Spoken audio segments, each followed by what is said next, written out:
owned a livery stable in town. He was very good at what he did, and he was a very good businessman.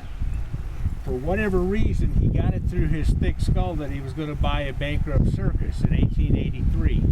He did. He had all the animals in an old furniture building that promptly burnt to the ground, and he lost everything that he had just invested in. All the animals died? Everything.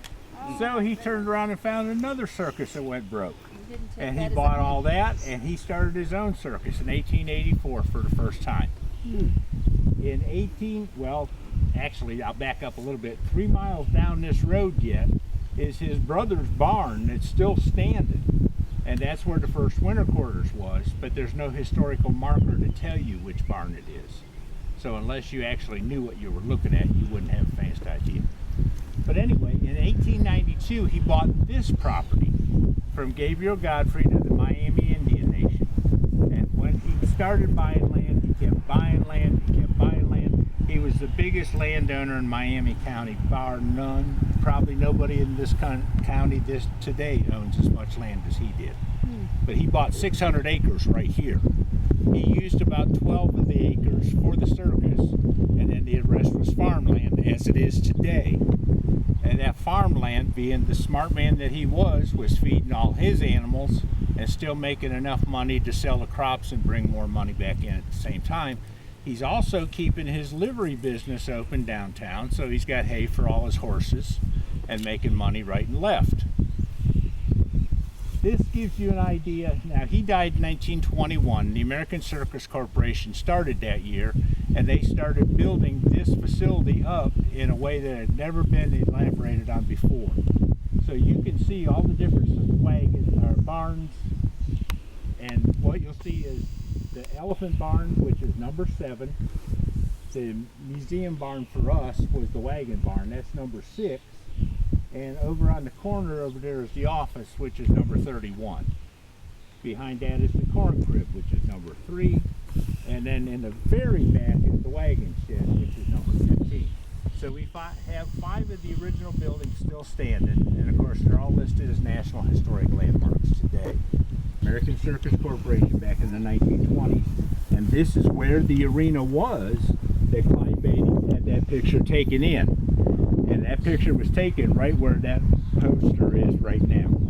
There's a little circular thing in the middle that's all filled with grass right now. That was the swimming pool for the polar bears. And then they would have to put a wood platform over that opening for him to perform. That's not very big for a polar bear.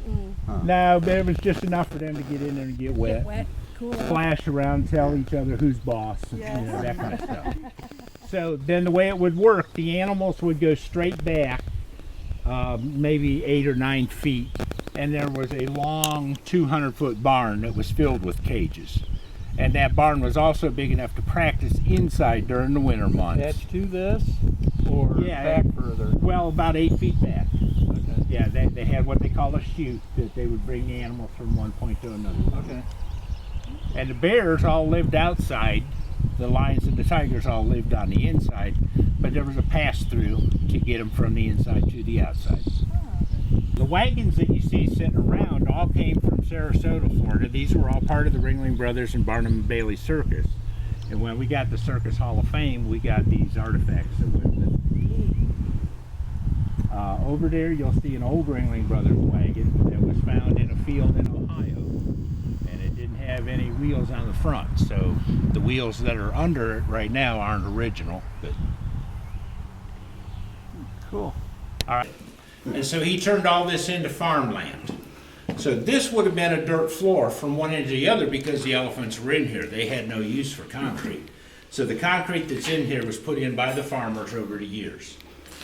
The elephants were kept on this side, underneath that wing, and there was enough room in the center for their own ring so that they could practice in here anytime they wanted. They would also take care of all their elephants in here. People don't think about it, but elephants get pedicures just as often as most people do. In this corner was where the hippopotamuses were kept, and there was a swimming pool in the ground for the hippopotamuses. There was as many as 3 of them here at one time. But it smelled really good. Oh yeah, I mean, it's something you either hate or you love.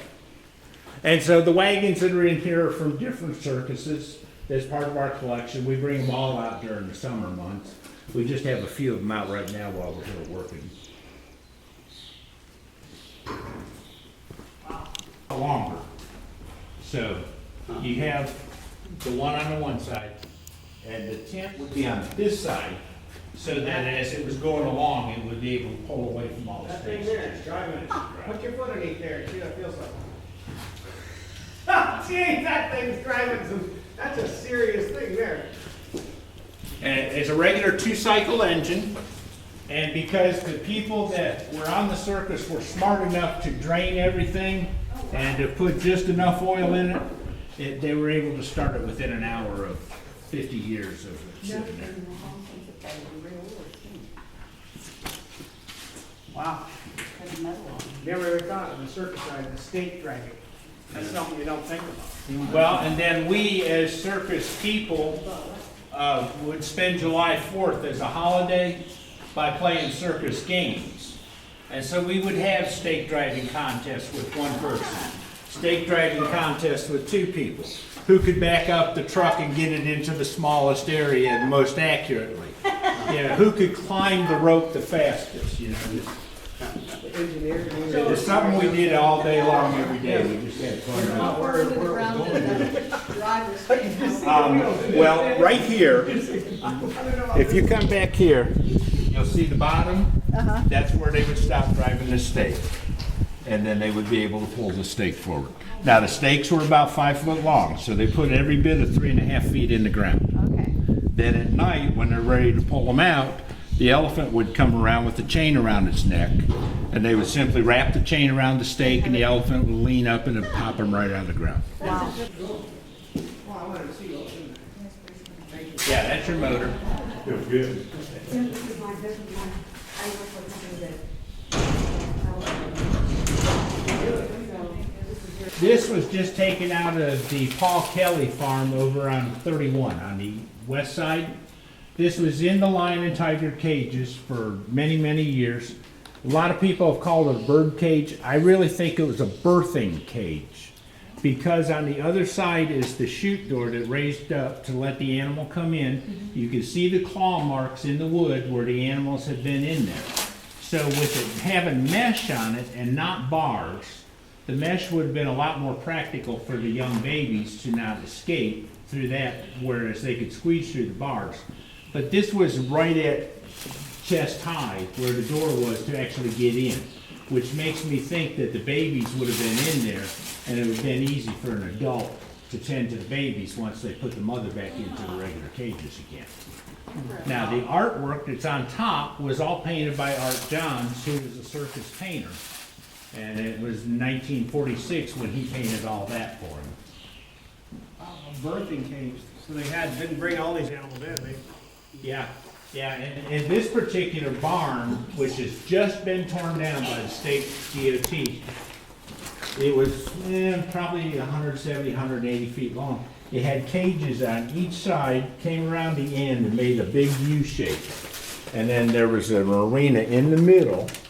And to give you an idea how tough this was, because it was a wooden barn, there was 2 wooden posts inside that arena that supported the barn that trainer had to keep running around to make sure he wasn't knocking himself out while he's chasing animals or being chased, whatever. You know.